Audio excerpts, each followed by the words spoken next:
ಶ್ರೀ ಸ್ವಾಮಿ ಸಮರ್ಥ ಶ್ರೀ ಅಕ್ಕಲ್ಕೋಟ್ ಶ್ರೀ ಸ್ವಾಮಿ ಸಮರ್ಥ ಸೇವಾ ಕನ್ನಡ ಯೂಟ್ಯೂಬ್ ಚಾನಲ್ದಾಗ ಎಲ್ಲರಿಗೂ ಸ್ವಾಗತ.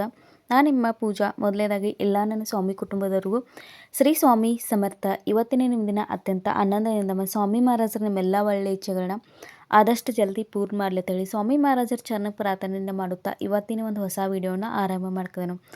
ಪ್ರತಿಯೊಂದು ತಿಂಗಳ ಪ್ರತಿಯೊಂದು ಮಾಸದಲ್ಲಿ ಒಂದು ವಿಶೇಷ ಸ್ನಾನ, ವಿಶೇಷ ಮಹತ್ವ. ಅದೇ ರೀತಿ ಗುರುವಾರ ಈ ಮಾರ್ಗಶಿರ ಮಾಸದಲ್ಲಿ ನಾವೆಲ್ಲರೂ ಕೂಡ ಗುರ್ತೈತಿ, ಮಾರ್ಗಶಿರ ಮಾಸದಾಗ ಮಹಾಲಕ್ಷ್ಮಿ ಪೂಜೆಯನ್ನು ಮಾಡ್ತೇವೆ. ಗುರುವಾರದ ಮಾರ್ಗಶಿರ ಮಹಾಲಕ್ಷ್ಮಿ ಪೂಜೆಯನ್ನು ಕೂಡ ನಾವೆಲ್ಲರೂ ಮಾಡ್ತಿರ್ತೇವೆ. ಅದೇ ರೀತಿ ಭಗವಾನ್ ವಿಷ್ಣುವಿನ ಸೇವೆ, ಮಹಾಲಕ್ಷ್ಮಿ ಪೂಜೆ ಆಗಲಿ, ಅನೇಕ ಸ್ತೋತ್ರ ಮಂತ್ರಗಳ ಪಠನೆ ಕೂಡ ಮಾಡ್ತಿರ್ತೇವೆ. ಅದೇ ರೀತಿ ಗುರುಮೌಲ್ಯವರ ತಿಳಿಸ್ಕೊಟ್ಟಂಥ, ಯಾಕಂದ್ರೆ ನಮ್ಮ ಮನ್ಯಾಗ ಆರ್ಥಿಕ ಅಡಚಣೆಗಳು ಇರ್ತವೆ, ಲಕ್ಷ್ಮೀ ಪ್ರಾಪ್ತಿ ಆಗ್ಲತ್ತ ನಾವು ಅನೇಕ ಸೇವಾ ವೃತ್ತ, ಅನೇಕ ಒಂದು ಸೇವೆಗಳನ್ನ, ಪೂಜೆ ಪುನಸ್ಕಾರಗಳನ್ನ ಪ್ರತಿಯೊಬ್ಬರು ಕೂಡ ನಾವು ಮಾಡ್ತಿರ್ತೇವೆ. ನಾವು ನಮ್ಮ ಜೀವನದಾಗ ಅಥವಾ ನಮ್ಮ ಪ್ರಗತಿ ಆಗಲಿ, ನಮ್ಮ ಕುಟುಂಬದಾಗ ಸುಖ ಸಮೃದ್ಧಿ ನೆಲೆಸಿಲತ್ತೆ. ಅದೇ ರೀತಿ ಈ ಮಾರ್ಗಶಿರ ಮಾಸದಲ್ಲಿ ನಾವು ಲಕ್ಷ್ಮೀ ಪೂಜೆಗೆ ಒಂದು ಸಣ್ಣ ಉಪಾಯಗಳನ್ನ, ಸಣ್ಣ ಪುಟ್ಟ ಉಪಾಯಗಳನ್ನ ನಾವು ಮಾಡೋದ್ರಿಂದ ಅನೇಕ ರೀತಿ ಬದಲಾವಣೆಗಳು ನಮ್ಮ ಜೀವನದಾಗ ಆಗ್ತವೆ. ಅದೇ ರೀತಿ ಇವತ್ತು ಗುರುಮೌಲ್ಯವರ ತಿಳಿಸ್ಕೊಟ್ಟಂಥ ಕೆಲವೊಂದು ಉಪಾಯಗಳ, ಕೆಲವೊಂದು ಸೇವೆಗಳನ್ನ ನಿಮ್ಮ ಜೊತೆ ಶೇರ್ ಮಾಡ್ಕೊಂಡು ಖಂಡಿತ ಇದನ್ನು ನೀವು ಪಾಲನೆ ಮಾಡಿ ನೋಡಿರಿ, ಆಗುವಂಥ ಬದಲಾವಣೆಗಳು ನಿಮಗೆ ಕಂಡು ಬರುತ್ತೆ. ಮೊದಲನೇದಾಗಿ ಗುರುವಾರ ಅಂದ ತಕ್ಷಣ, ಗುರುವಾರ, ಶುಕ್ರವಾರ, ಮಂಗಳವಾರ ಆಗಲಿ ನಾವೆಲ್ಲರೂ ಕೂಡ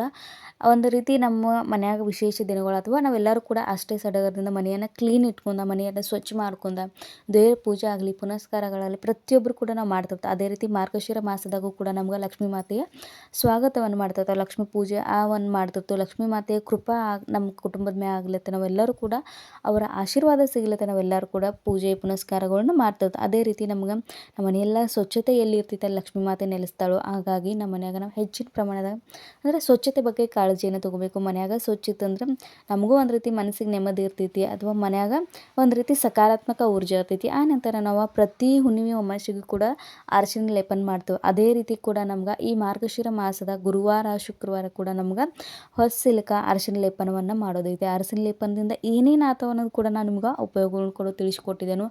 ಅದೇ ರೀತಿ ಬೆಳಗ್ಗೆ ನಮ್ಗೆ ಎಲ್ಲ ಮನೆಯೆಲ್ಲ ಕ್ಲೀನ್ ಮಾಡ್ಕೊಂಡು, ಮನೆಯೆಲ್ಲ ನೆಲವೆಲ್ಲ ಒರೆಸ್ಕೊಂಡು ನಮ್ಗೆ ಹೊರಸಿಲ್ ಪೂಜೆ ಮಾಡುವಾಗ ಅರಿಶಿನ ಲೇಪನ ಮಾಡಿ ಆ ನಂತರ ನಮ್ಗೆ ಪೂಜೆಯನ್ನು ಮಾಡೋದೈತಿ. ಆ ನಂತರ ನಮ್ಗೆ ಸಾಯಂಕಾಲ ನೋಡಿ ನಾವು ಲಕ್ಷ್ಮೀ ಪೂಜೆಯನ್ನು ಮಾಡ್ತಿರ್ತೇವೆ. ಕೆಲವೊಂದು ಕಡೆ ಬೆಳಗ್ಗೆ ಮಾಡ್ತಾರೋ, ಕೆಲವೊಂದು ಕಡೆ ಸಾಯಂಕಾಲ ಮಾಡ್ತಾರೆ. ಆದರೆ ವಿಶೇಷವಾಗಿ ಈಗ ಮಾರ್ಗಶಿರ ಮಾಸದ ಗುರುವಾರ ಲಕ್ಷ್ಮೀ ವ್ರತವನ್ನು ಸಾಯಂಕಾಲನೂ ಮಾಡ್ತಿರ್ತಾರೆ. ಬೆಳಗ್ಗೆಯಿಂದ ಉಪವಾಸ ಮಾಡಿ ಸಾಯಂಕಾಲ ಪೂಜೆಯನ್ನು ಮಾಡಿ ಉಪವಾಸವನ್ನು ಬಿಡ್ತಿರ್ತಾರೆ. ಅದೇ ರೀತಿ ಸಾಯಂಕಾಲ ನಮ್ಮ ಪೂಜೆ ಮಾಡುವಾಗ ನಾವು ಮಹಾಲಕ್ಷ್ಮಿ ಅಷ್ಟೋತ್ತರವನ್ನು ಹೇಳ್ತಿರ್ತೇವೆ ಅಥವಾ ಕನಕದಾರ ಸ್ತೋತ್ರದ ಪಠನೆ ಮಾಡ್ತಿರ್ತೇವೆ.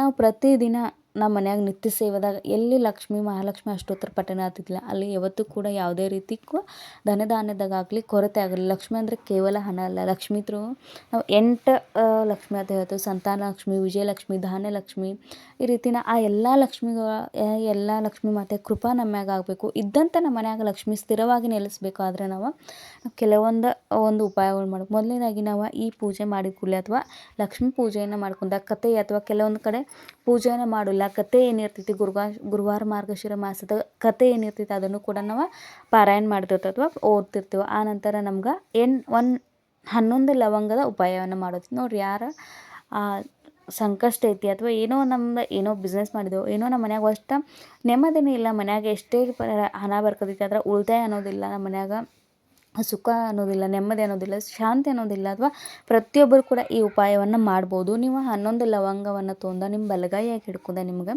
11 ಸಲ ಲಕ್ಷ್ಮಿ ಅಷ್ಟೋತ್ತರವನ್ನು ಹೇಳಿ ಅದನ್ನು ನೀವು ಲಕ್ಷ್ಮೀ ಮಾತೆಯ, ನೀವು ಎಲ್ಲಿ ಪೂಜೆ ಮಾಡಿರ್ತೀರ ಲಕ್ಷ್ಮೀ ಮಾತೆ, ನಾವು ಕಳಶ ಇಟ್ಟ ಪೂಜೆ ಮಾಡಿರ್ತೀವಲ್ಲ ಅಲ್ಲಿ ಒಂದು ಕೆಂಪು ಕಲರ್ ಸಣ್ಣದ ಬಟ್ಟೆಯನ್ನು ತೊಗೊಂಡು ಅದ್ರಾಗ ನೀವು ಅದನ್ನು ಕಟ್ಟಿಡಬೇಕು. ಆ ನಂತರ ನೀವು ಯಾವಾಗ ಲಕ್ಷ್ಮೀ ಪೂಜೆ ವಿಸರ್ಜನೆ ಮಾಡ್ತಿರಲ್ಲ ಅದನ್ನು ನಾವು ನಮ್ಮ ಟೆಜುರಿ ಅಥವಾ ನಮ್ಮ ಜಗಲಿ ಮ್ಯಾಗ ಇಟ್ಟು ಅದನ್ನು ಪೂಜೆ ಮಾಡಬೇಕು.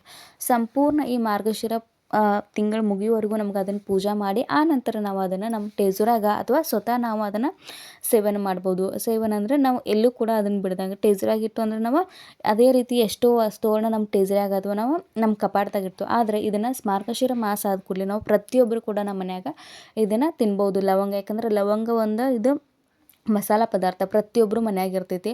ಇದರಿಂದ ಯಾವುದೋ ಅಂತೂ ಸೈಡ್ ಎಫೆಕ್ಟ್ ಇಲ್ಲ. ಹಾಗಾಗಿ ನಾವು ಸ್ವತಃ ನಮ್ಮ ಚಹಾದಾಗ ಹಾಕೊಂಡು ಅಥವಾ ನಾವು ಇದನ್ನು ತಿನ್ಬೋದು. ಇದರಿಂದನೂ ಕೂಡ ನಮಗೆ ಶರೀರಕ್ಕೂ ಕೂಡ ಒಳ್ಳೆಯದೈತಿ. ಆನಂತರ ಈ ಸೇವೆದಿಂದ ಖಂಡಿತವಾಗಿ ಏನೋ ಒಂದು ನಮ್ಮ ಜೀವನದಾಗ ಬದಲಾವಣೆ ಆಗೇ ಆಗ್ತೈತಿ. ಗುರುಮಾಲುವರು ತಿಳಿಸಿಕೊಟ್ಟಿದ್ದಾರೆ ಅಂದ್ಕೂಡಲೇ ಆ ಸೇವೆ ನಮ್ಮ ಜೀವನದಾಗ ಬದಲಾವಣೆಯನ್ನು ತಂದು ಕೊಡ್ತೈತಿ. ಆನಂತರ ನಮ್ಗೆ ಯಾರ್ಯಾರು ಪೂಜೆಯನ್ನು ಮಾಡೋಲ್ಲ ಅಥವಾ ಯಾರು ಈ ಕೆಲವೊಂದು ಕಡೆ ಪೂಜೆಯನ್ನು ಮಾಡ್ತಾರೆ, ಕೆಲವೊಂದು ಕಡೆ ಪೂಜೆ ಮಾಡೋಕ್ಕಾಗ್ದವ್ರು ಕೂಡ ನೀವು ಲಕ್ಷ್ಮೀ ಈ ಗುರುವಾರ ಮಾಸ ಬರುವಂಥ ಮಾರ್ಗಶಿರ ಮಾಸದ ಲಕ್ಷ್ಮೀ ಕಥೆಯನ್ನು ಕೂಡ ನೀವು ಪಾರಾಯಣ ಮಾಡೋದು, ಪೂಜಾ ಮಾಲೆಯನ್ನು ಮಾಡಿದ್ರು ಕೂಡ ನಡೆದಿದ್ದು ನೀವು ಮನ್ಯಾಗ ಜಗಲಿ ಮುಂದೆ ಕೂತ ನೀವು ಪ್ರತಿ ಗುರುವಾರ ಈ ಒಂದು ಕಥೆಯನ್ನು ಓದ್ತಾ ಹೋಗಿ ಖಂಡಿತವಾಗಿ ನೀವು ಪೂಜೆ ಮಾಡುವಂಥ ಒಂದು ಅವಕಾಶ ಆಗಲಿ, ಒಂದು ಅವಕಾಶ ನಿಮ್ಗೆ ಸಿಗ್ತೈತಿ. ಆ ನಂತರ ನಾವು ಎಲ್ಲಿ ಲಕ್ಷ್ಮೀ ಮಾತೆ ಸೇವೆ ಆಗ್ತೈತೆ ಅಲ್ಲಿ ಖಂಡಿತವಾಗಿ ಭಗವಾನ್ ವಿಷ್ಣುವಿನ ಸೇವೆ ಕೂಡ ನಾವು ಮಾಡಲೇಬೇಕು.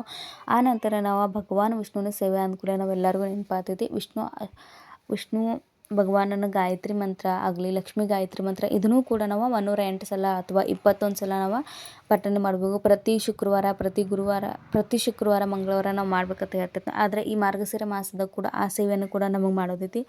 ಆ ನಂತರ ನಮಗೆ ಶ್ರೀ ಸೂಕ್ತದ ಪಠನೆ ಕೂಡ ಇಲ್ಲಿ ಮಾಡೋದೈತಿ. ಶ್ರೀ ಸೂಕ್ತ, ಪುರುಷ ಸೂಕ್ತ ಇವು ಅತ್ಯಂತ ಪ್ರಭಾವಿ ಸೇವೆಗಳಿದಾವೆ. ಇದನ್ನು ಕೂಡ ನಮ್ಗೆ ಪ್ರತಿ ಗುರುವಾರ ಸಾಯಂಕಾಲ ಪೂಜೆ ಆದ ಕೂಡಲೇ ಶ್ರೀ ಸೂಕ್ತದ ಕೂಡ ಪಠನೆ ಮಾಡೋದೈತಿ.